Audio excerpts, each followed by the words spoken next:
इतना साहस है कि हमारे गुरुदेव है ना, तो गुरुदेव एक बल है, गुरु एक तपस्या भजन उसका बल है।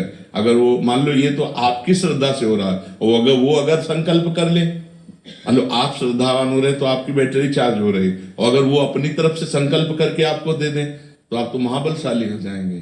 तो ये बात होती है कि प्रगट तभी तो होता है कि सौभाग्य है कि प्रगट में संतों का संग मिले, नहीं तो जब संत चले गए तो फिर उतना बात का प्रभाव भी नहीं रहता। जैसे हम हैं तो मोबाइल में उतना प्रभाव भी पड़ रहा है, और जैसे हमारा शरीर न रहे तो अभी वो सब ऐसे हो जाएगा, फिर उसका वो प्रभाव नहीं पड़ेगा, उतना प्रभाव नहीं पड़ेगा, वो धीरे धीरे धीरे धीरे सब शांत हो जाएगा।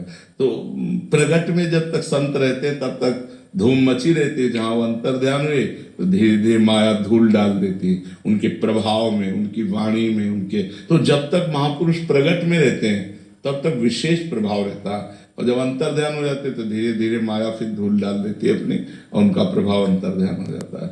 पर जो श्रद्धालु हैं, श्रद्धापूर्वक उनकी बात को मानते हैं, वो आजीवन उनकी बात पर मानकर उनका प्रगट अनुभव करते हैं। प्रगट अनुभव जैसे नारद जी हैं, तो है सृष्टि में तो है पर हमारे सामने नहीं। अब हम अगर नारद जी की बात मानते हैं और नारद जी की भक्ति करते तो हमारे सामने भावना में आने लगते हैं कि बीणा लिए नारद जी ऐसे हैं, भावना में आने लगते हैं। मतलब भावना में वो आए, वो केवल कल्पना नहीं है, वो हमारी भावना में आए। तो जैसे प्रेमानंद, अब आप बात प्रेमानंद की मान रहे हैं तो आपकी भावना में प्रेमानंद आएंगे, वो झांकी आएगी, क्योंकि भगवान ही प्रेमानंद है।